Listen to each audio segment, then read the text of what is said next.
Hello, everybody, and welcome to this week's episode of I Cast Fireball, an actual play 5e D&D adventure where we go through the campaign Skulls and Shackles.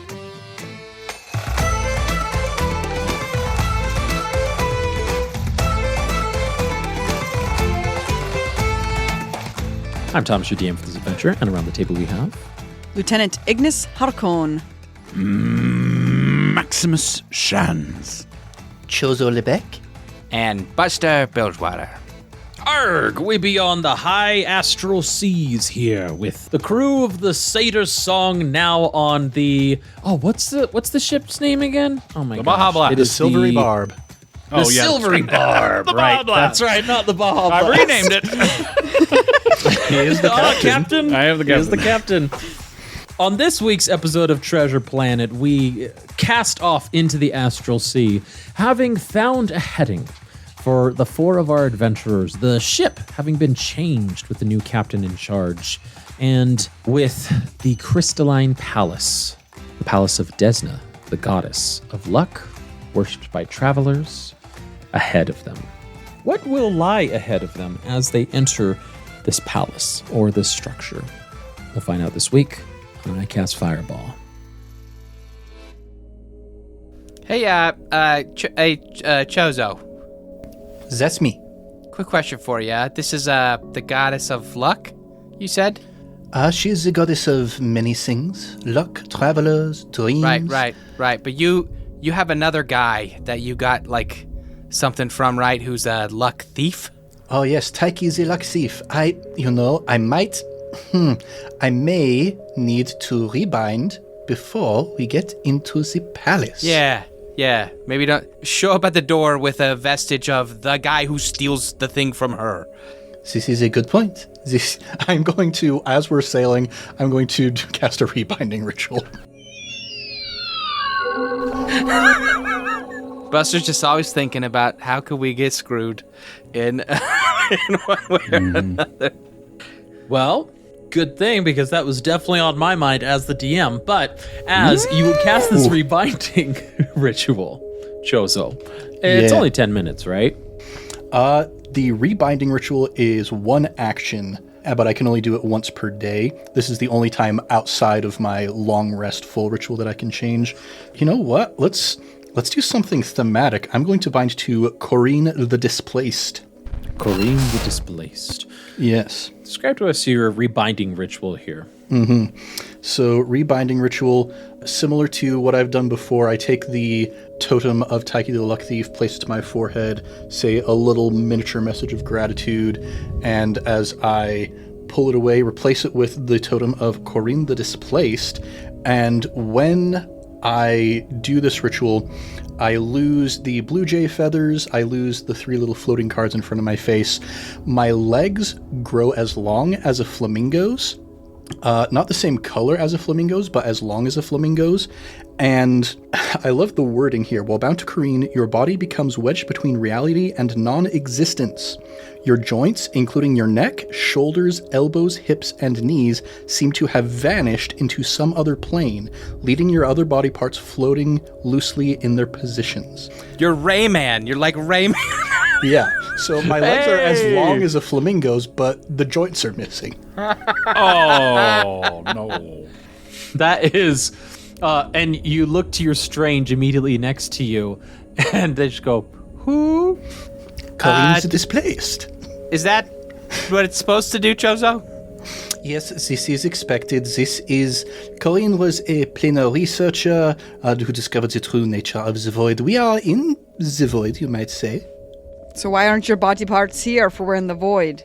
You shouldn't look like They're that. somewhere else. They'll be back, don't worry. They'll be back. And Chozo, as you sail this, you hear in your head a loud thump, followed by a and then you hear a voice being like a pained voice being like, "Oh, Chozo, we're at it again." Yes, my mistress, we are at it again. In your own domain, it seems. All right. And that's it. All right. Almost as if she had been underneath a table before being disrupted from whatever she was doing having been forgotten, you rebinding to her and being displaced into this where she currently resides, which is with you. Yes, she can get back to her projects later. I can get my joints back later. We'll worry about it another time. I'll be back. Gosh. She's just studying your joints. That's all she's doing, right? Yeah. That's where they went. Yeah, they went to her. Exactly. Buster, you're at the helm. If everyone's okay with that, yes, that's where I would like to be. This is strange. Even stranger than Chozo's strange. This is really odd to steer this ship through the cosmos. It is a bit odd. There are no weather patterns. There's no sea. Everything about this is unfamiliar. How is Buster feeling about this unfamiliarity? Or what is going through his mind? I think, there's, if you'll permit me, because we talked a little bit about the astral plane between recordings, and that there's some like intent involved in how you can engage with the flying in this realm. Yep. I think Buster, like, there's a moment where he takes the helm and he's like, this shouldn't work, right? Like, this should all be failing. Like, we should be just plummeting. And the ship like starts to list into the void, and kind of clocks that like he may have actually like done that unintentionally. So then he starts to will it back to righting itself. And yeah, by the time that like he talks to Chozo, he's more or less figured out that it's less about like riding waves and more about like riding his own intent. And so he kind of is like willing it to feel like a ship at sea. So it starts to actually move like a ship at sea, even though like there's technically no waves buffeting it. He kind of just like he has helmed a ship at sea for so long. That is something he viscerally understands. And so that's what he kind of wills for it to engage as, if you'll allow it, DM. Yeah, I will allow it. Thank you for asking permission. I will allow... Satyr for respect. There you go. Satyr for respect. The silvery barb, as it is drifting and eventually sailing the astral sea, Buster at the helm leading, and all of you following into a familiar motion, despite not being in the material plane, finding yourselves rocking back and forth predictably. Buster, having gotten the hang of this. Max. Ignis. She rights herself from the boat. There's not too much time to dance around this, so I'm just gonna ask it straight up. Are you gonna be okay going into another god's realm? You seem pretty fervent in your belief. I'm just worried about you coming into direct contact with another in this space. What, do you think I'm going to try and kill it or something? Yeah, that crossed my mind. Yep, that was definitely multiple thoughts of that. Yep. You called it. You got me. Ignis thinks about it. Maybe she would have tried to. She's not really sure. She's never really thought about it. As she looks over at the crystal palace coming ever closer, she just kind of nods resolutely of course. Anything to get Ataraxia back. Sounds like this is the next step. But you can see that there's a little bit of a tremble to her. That's not something that, until you asked that question, she had considered that she was going to come to face with another god. You know, just know we're keep the end goal in mind. Ataraxia. And it is possible for multiple beliefs to coexist. Not this time, Max. Not this time. The Master Weaver has something in store for us. I don't know where Rolterra is sending us or why she's sending us to this god instead of herself, but she has a plan. I have faith in that. Even if I haven't heard the plan yet. Hey, speaking of speaking of gods, I feel like the ship's probably small enough. Everyone can hear everyone's conversation. So Buster will just bring the whole crew into the dialogue here. He'll go, speaking of gods, I saw one and talked to one. Head snaps right towards Buster. When I did my divination, I was trying to catch Gozray, because they've been very helpful in the past. But instead I got the one that my family's apparently in a connection with, an elemental god creature thing. Aryzel. Ned, do you remember what its name was? Aryzul, Aryrzul, the fossilized Aryzul. king. Yeah, so Buster goes, apparently, I didn't know this, the boon that my family received for being such good tenders of the earth, is from Aryzul. Have you spoken to this god before? No. God, no. No, he's been trying to eat me for, if I'm on land for too long.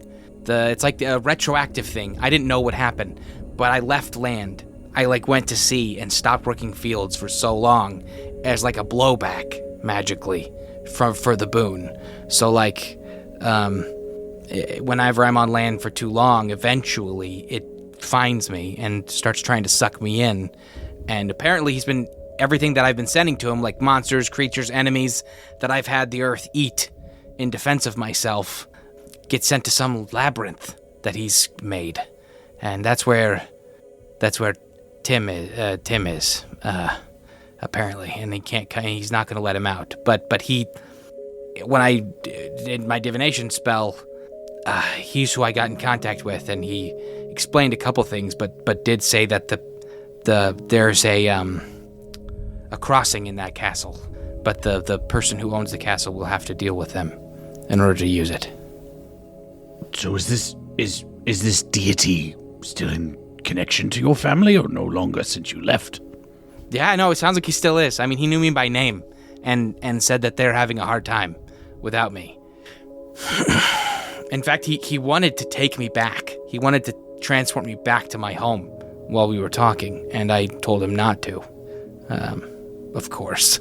But, yeah, I don't know. These gods have their own stuff going on, and I don't think that we should get in the way of it we should get in the way of it as little as we possibly can. There are things that Ned knows about Aryzul that I don't know if Chozo would know about Aryzul. Well, while Chozo is deciding if he's supposed to give information out or not, Ned is deciding if Chozo has the information to then maybe give out.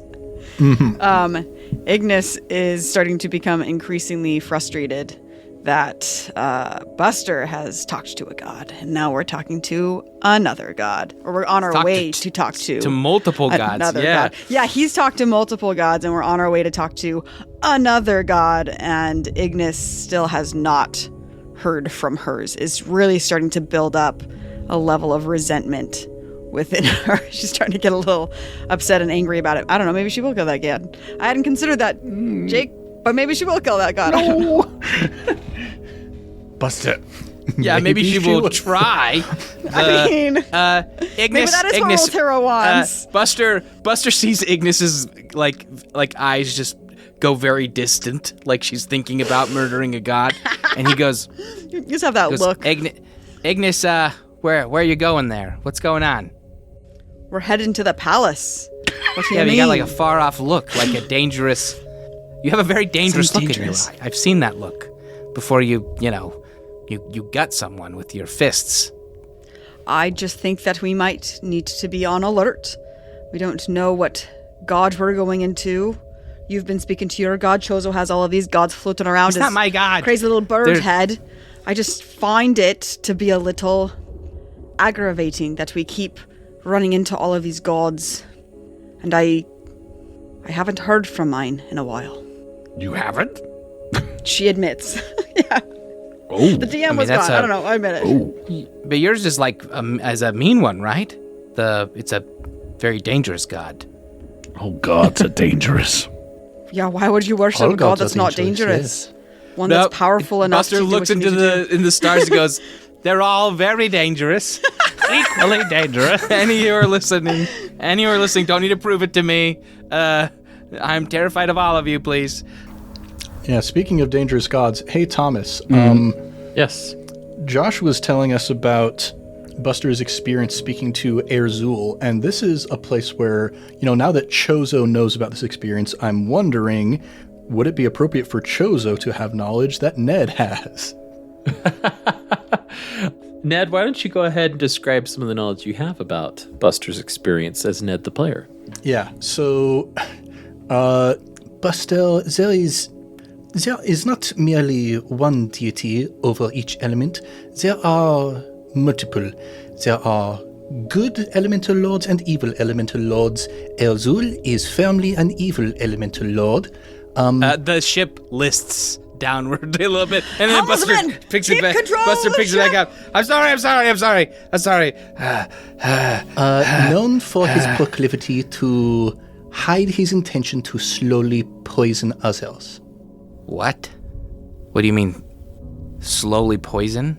Slowly poison, yes. You have, it makes sense now, seeing the way that your body is reacting more and more as you spend much more time on land. But wait, would that mean he's been poisoning my family for generations? Surely. Ignis, if you are interested in killing a god, we've got a pretty good candidate. We are not talking about killing any gods. No, hold on. I want to hear what the Birdman says. Can you... No. Helmsman, I'm putting my I feel foot like down the on Birdman this. finally has something to say that I'd like to hear. Thank you. The image of Buster putting his foot down, I'm just thinking like Thumper. Yeah, it is what it is. Chozo, just a case in point here. How many gods are successfully killed by a group of mortals regularly? Few are successfully killed by other deities. It has been known to happen, for sure. Yeah. How ambitious are we feeling? Not that ambitious, please, everybody. You see a hunger in Ignis's eye, but she does remain silent as she watches Chozo. All right. Buster, are you worried about your family? A little bit, but that's such ancient history, Max. And a couple things are making more sense to me. But my family made their own bed, and it's not my job to fix their problems. I'm dealing with their problems. I mean, to counterpoint that, Buster, we could say the same about many of the people we help, Ataraxia included. Look, if we successfully save Ataraxia, and then we can get your wife situation sorted, maybe I'll look at my family. But that's a lot of maybes on top of ifs. Ignis will look at Max, and he's gained power from the boon, from his family. Look how powerful he's become. He's even casting without his focus. Power has cost, Ignis.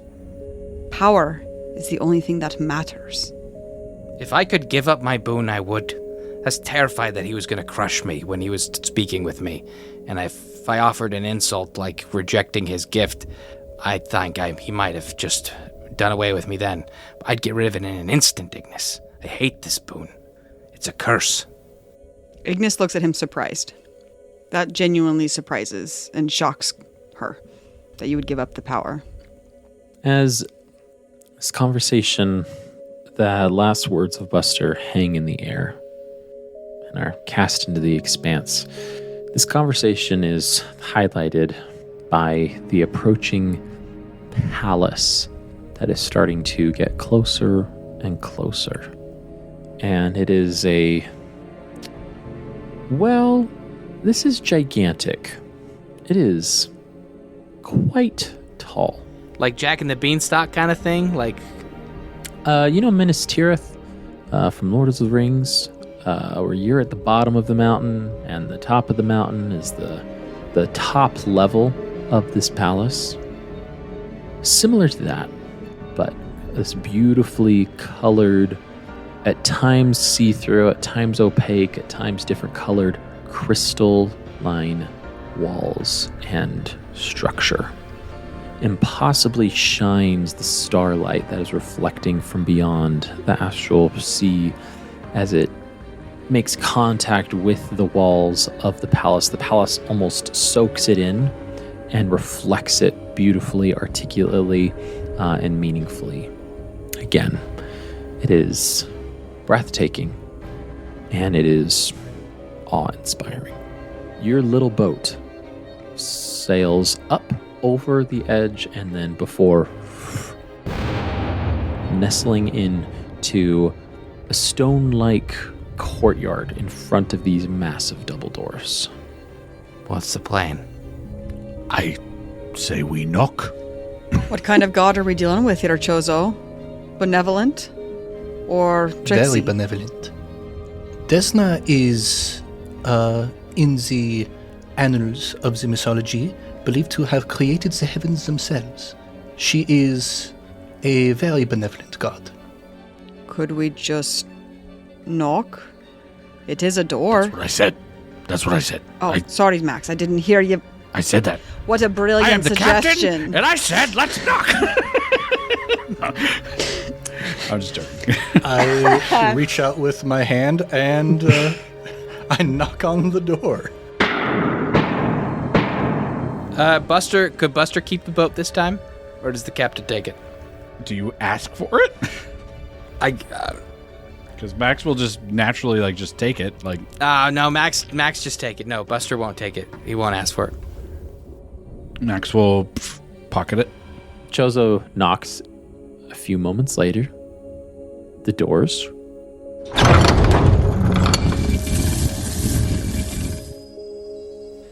and standing in front of you, not maybe 20 feet on the ground. I say standing because there's a creature unlike one most of you have probably ever seen. It is a winged... How to describe this? Does anybody here know what an azata is? Azata. You may look it up while I describe to get a better idea. Oh, it's kind of...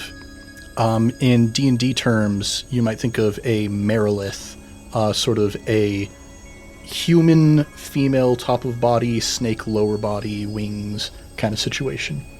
This is a being, as Ned just described, a winged creature that is commonly mistaken for an elf descendant type creature, as they do have pointed ears. It is a woman who has a snake-like bottom half where she moves towards you with a warm smile upon her face, bright white hair that glistens and with the refracting light from the palace as she glides towards you, and her wings flap as she sees the four of you and goes, "Oh, hello, hello, we have guests, hello, hello."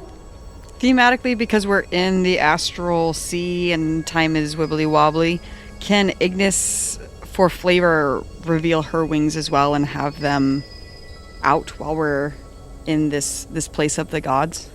Because technically celestial revelation only lasts a minute, but for the sake of flavor. Yeah, I'll allow it. We'll for flavor, you'll have them out. Yep.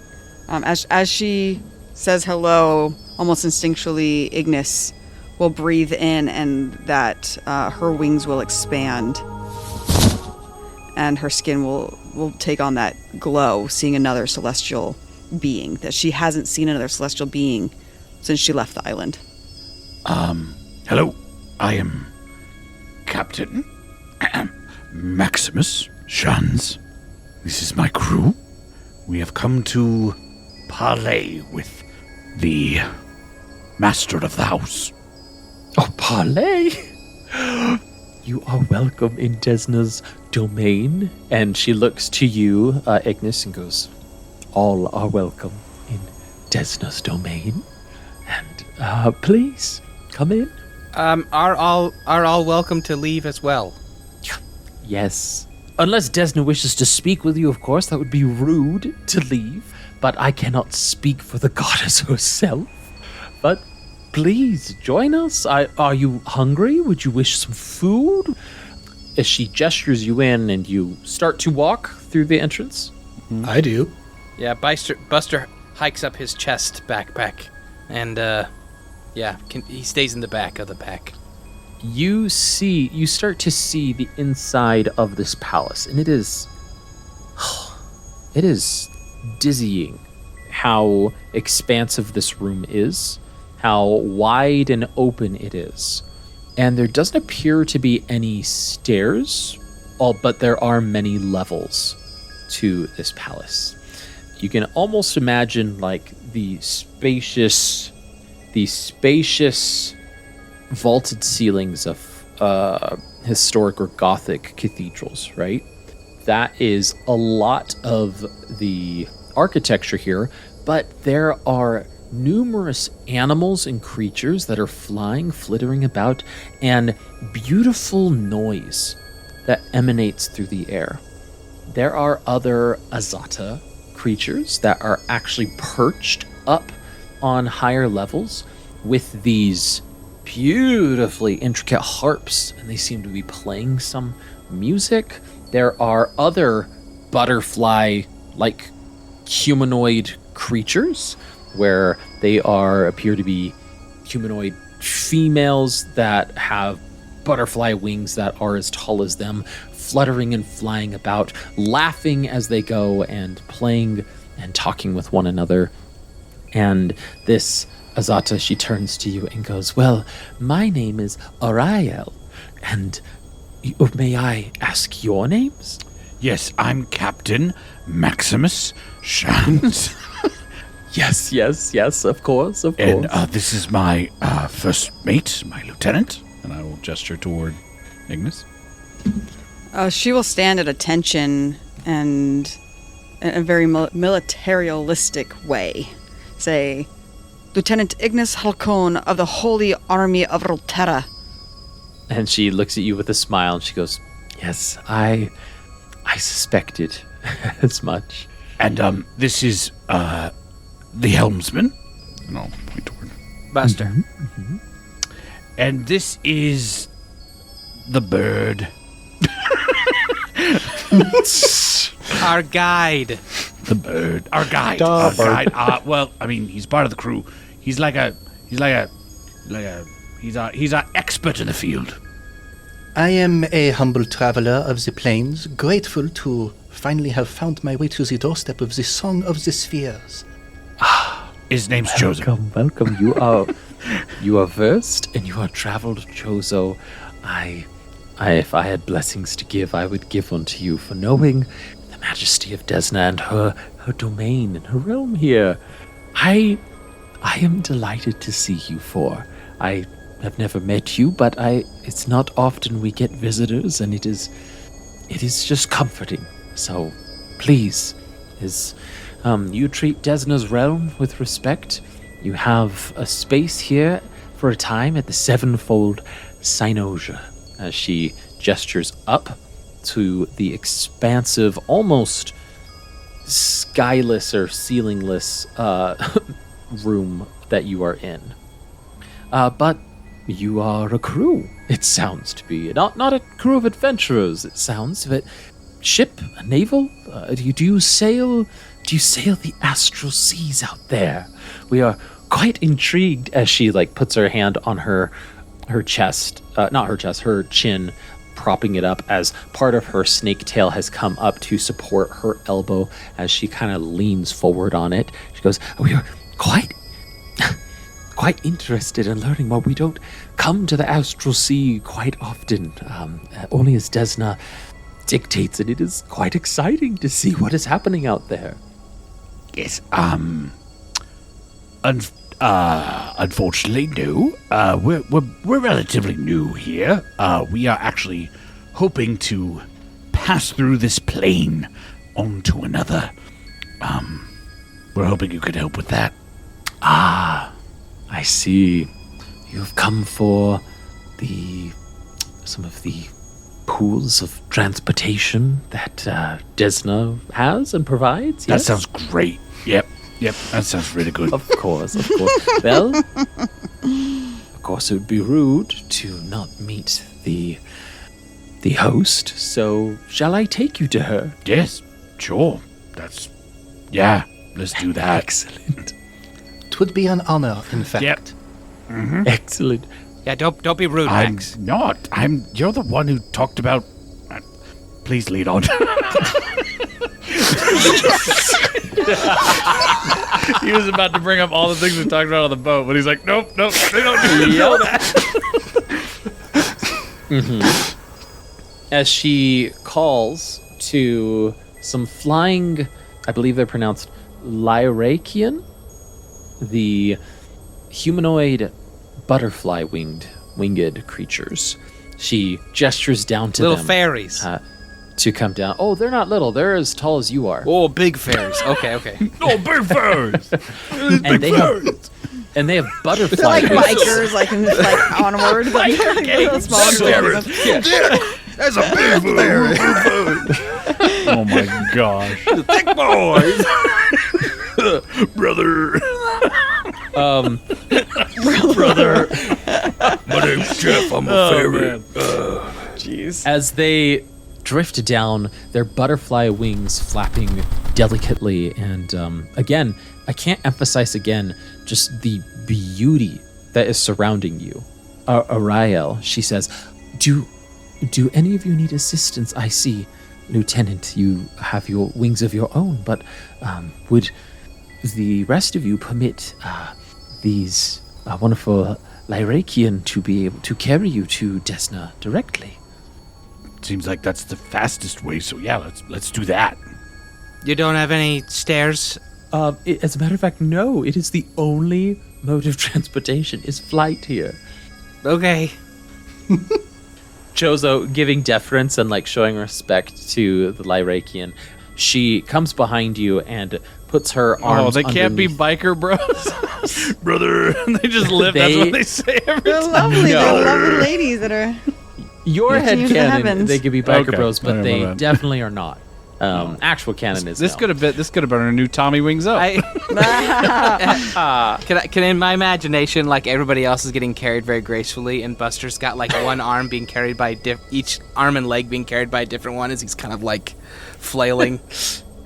And they're like trying to hold you, and like they've all got these pleasant smiles, but the ones carrying Buster, like their smiles falter just a Max tiny has his bit. own wings. He's just getting princess treatment right now. Yeah, but He's like it only lasts a minute, so unless carried. it's like a minute distance.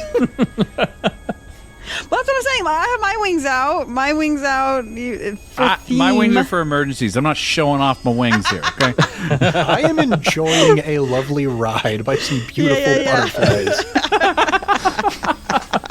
And they have a strength to them that does not match their graceful figure. You're saying girls can't be strong? Absolutely not what I'm saying. Shots fired. Totally. You better give They're- inspiration, Thomas. You better give inspiration. But you won't. Thomas, are you a feminist? Let's find out. Oh my god! An ally would give inspiration. That's all I'm saying. These unearthly beings have this deftness. They're able to pick you up deftly and with ease as they fly through this beautiful.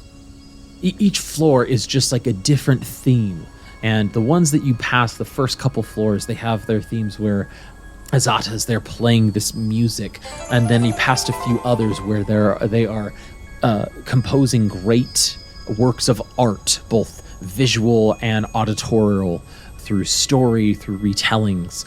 There are some that are just silent, allowing the beauty of the halls and the architecture itself to be admired. And you go up, up, up, up, up, until you reach the zenith of the palace itself.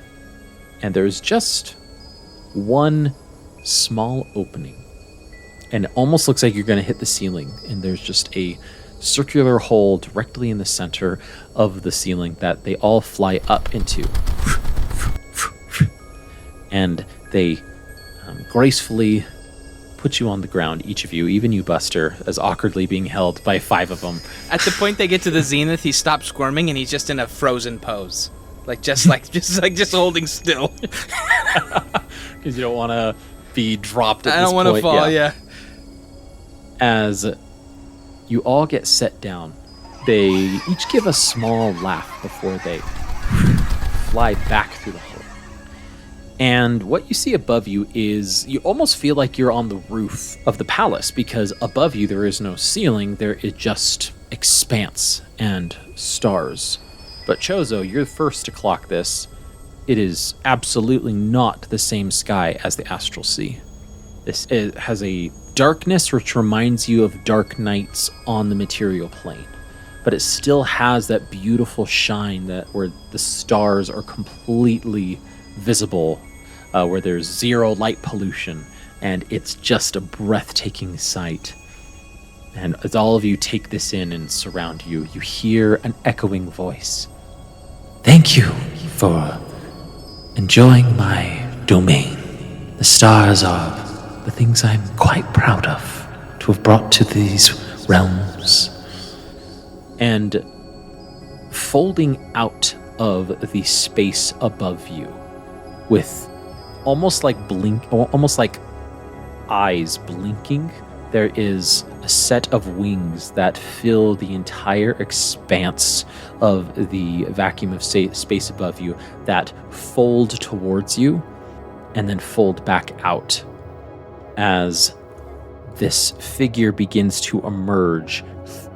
She'd have to be eternally expansive to truly be this size. And as your eyes try to start comprehending the size of Desna, you blink and she starts to form into a more manageable for your mortal brains figure. One who is only 10 feet tall instead of eternally expansive as the sky above is. And she flies down with butterfly wings of her own. These wings billow in an unseen wind, and they flap on their own, almost as if they have a mind of their own. And this graceful figure, not too unfamiliar from the Lyrakian creatures you saw before, touches down 1 foot and then the next following on the floor before you. I welcome you to the Sevenfold Cynosure. I am Desna.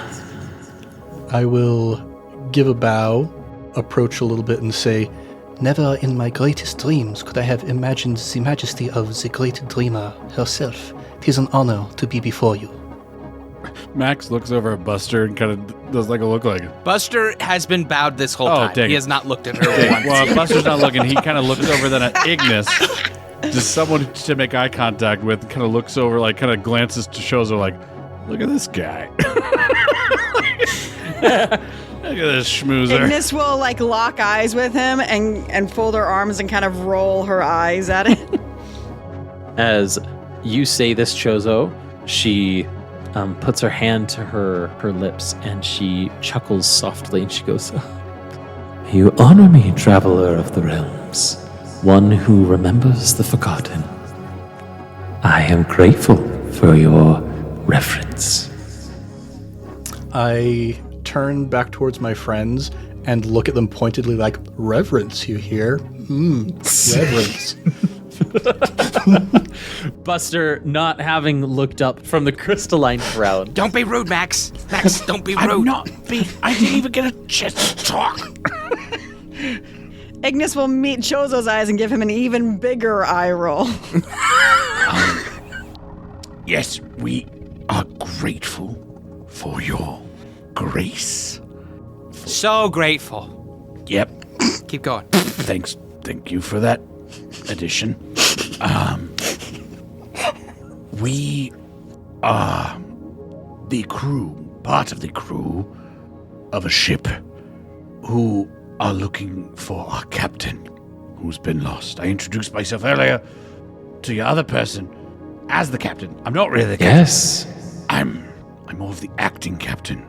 were trying to find a friend, and we were directed to possibly your grace and benevolence to find... Such grace, such benevolence. You can shut up. He's just like, stop interrupting me. Is he just posturing on the ground? He's just like totally bad, face in the ground. You are interrupted only when you take a breath, Max, and she goes, "Is that why you come and seek me? I thought you, Maximilian, would seek me for other reasons." I mean, if you're willing to deal out some favors, yeah, I got another thing. I was your grace. And he like looks over at Buster when he says that word. Like, Buster's definitely not prostrate anymore. Now he's kind of looking a little concerned. I was speaking to our original intent of being here. That is the forefront, the primary reason and need that we have to find a way to get to our friend. Well, there is absolutely a way to find your friend. I sense from each of you a great desire to travel onward and to move in paths that, the exclusion of you, as she smiles and looks to Chozo, have not crossed before. The journey could be quite adventurous, and you are welcome to use my pools. And she starts to walk towards you, and as she does, her figure shrinks to, instead of being 10 feet tall, to just taller than Max there. And she looks almost eye level, just slightly above. She is a goddess. I would think that you would have sought me out long ago, Max. What with your propensity for luck. I've kind of been short of that of late. I didn't know what to look for a long time. But my friends, and he'll look over at Buster, have helped me start making chances of choice again. And I do know now that, at least I assume you have the power to help me, but it's my greatest wish. But being a part of a crew, you can't put your needs above your own crewmates. So I didn't want to be selfish. Buster's going to try and say something very earnestly and not directed at the goddess, but directed at the conversation, but he's kind of directing it very sincerely at Max. He goes, "And we assume nothing comes without a cost, your graciousness. Don't be rude, Buster. What do you get for us using your pools?" Before she speaks, she just has a warm smile, but she looks at Max as, Max, you have shared this information about not having luck as of late. She looks to the three of you, and ignoring the question for now, she says, "Have you three also noticed this lack of luck that Maximilian has described?" Ignis looks to Buster. It's my luck's always what it's ever been. Not your luck, his. I don't trust luck. You say in the presence of the goddess of luck of the great. Be rude, Buster. He's having trouble. He's having trouble getting out of this because he's like, do I BS a goddess? Like, what's the, so he's kind of trying to say as little as possible without lying, and he feels a bit stuck. He's a very good captain and an excellent crewmate. Many people on the Shackles would be lucky to be him. So you say that Maximilian has made his own luck despite his situation? I think it's a matter of perspective, Your Majesty. And to you, Celestial One, would you agree to this? So Ignis had looked to Buster, mostly because she didn't notice. But also, she knew that if anybody had, it would have been Buster. Because they've had their chats. She's not been privy to the content of the chats, but knew that they were happening. But as she's talking about luck, Ignis is standing there grinding her teeth. Because Ignis does not believe in luck. She believes in fate. But also, as an angel, knows not to talk back to a goddess. So she's almost in the same place as Buster for very different reasons of like not wanting to lie and BS a god, however, greatly disagreeing with the premise of the question. And so through gritted teeth while her arms crossed and really just like trying to contain it, finding that level of just enough respect for somebody you don't respect, Max is exactly where he needs to be, as fate demands it. Yes. A predictable response. She walks back to you, Max. Max is very embarrassed by this. He did not. He knew how much she could help him, but at the same time, he did not. I know this sounds puffed up. He's not a selfish person. He doesn't want to just demand what he wants if it's putting the detriment of the mission at stake. And so he was really hoping to just talk, like, if anything, he's very embarrassed that this has somehow become his story instead of the story of the mission. Buster's terrified that, like, she can give him what he wants, but it'll cost something he's not prepared to give, or, you know, he's terrified there's some kind of he has such a hard time trusting anything to be just good on its face. So And Ignis is watching Max very closely because she does know how close he is to getting something that he wants. And yet, for the good of the mission, for the good of leadership, he is trying to be selfless. But she doesn't trust that somebody could be that selfless. So she's like waiting to see what the breaking point is. Is there anything else you feel that you've learned, Maximilian, with this lack of luck? Only that I've always believed in luck. I've always been lucky. I've always felt that the chances of life are not fated, but you make it fate according to what you do with it. And I'm learning that even with bad luck, you can do good with it. At least that's what I'm trying to do. I agree. As she starts to slowly walk away from you, turned her back to you, her wings are spread wide as she says, I know what you seek, Maximilian. And although I am the goddess of luck, there is a part of me that must truly honor chaos as well. For there is a little chaos in luck. And as she's saying this, her wings start to like curl around her, and where there'd be bright purple and bright like hues of red and swirling, they start to fold in and not become wings so much. They grow and form to her body almost exactly and dampen themselves to a black as night color. And as she starts to turn around, her hand reaches into some of her clothing and she pulls out something as these wings form around her into the form of a black robe that covers her eyes.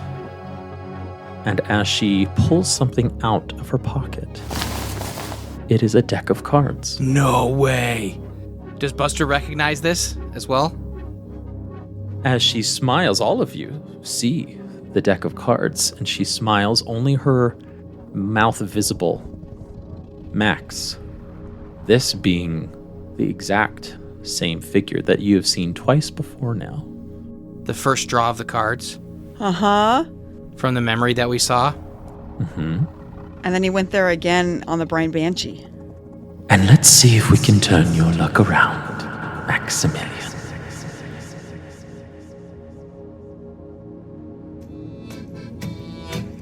And that is where we're going to end this week's episode of I Cast Fireball.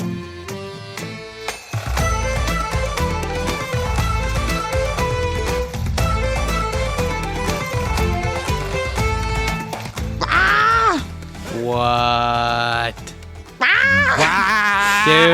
Dude, Buster knew something was up. Buster was like, son, nobody's this nice. It was her? Man, So Chozo cool. is so surprised by this reversal of everybody else knowing what's going on, and he has no idea what's happening. That's not nice. She's not nice. She's a bad person. No, I'm sorry. It's like, beware pretty someone who sure says nope. they're going to give you everything you want. Oh, It's man. like, nobody's told Chozo about the Deck of Many Things or anything. Nope. Yeah. No. Haven't had time. Thomas, can I ask one quick clarifying question to it? When she does may. that, is it a feeling of trickery, of like a haha, like I've got you, or is it more of like a, I don't know, like a feeling of benevolence? Like, you know how like music can change the mood of a scene, where it's like someone can say like you're here, and it could be like oh, and you're like oh wow we're here. It's like you're here, and then it feels like ominous. What is the feeling, the vibe of that? The feeling that you get, Max, is just ice starts to enter your veins as recognition comes to you of like, wait a minute, this is the person I saw. This is the person where my life changed. This is the one who changed my life forever so negatively. And you haven't had time more to really take in other than the, oh my gosh, what is she done? There's like an indifference coming off of her almost to like the suffering that Leaning has into caused. the chaos of it all. Yeah. Well, listeners, thanks for listening to this week's Oh my episode. God. Thank you, my players, Mickey, Jacob, Ned, and Josh. And listeners, thank you for listening along to this fun adventure as we're in the astral plane. And we're probably going to draw some cards this next episode. We'll have to see of what's going to happen. If you want to see what's going to happen, just start the next episode. If you're listening to this live, though, you're going to have to wait a week or two, which is a shorter wait than we're going to have to wait for. Yeah, This is our last recording for like 2 Of months. 2025. Yeah.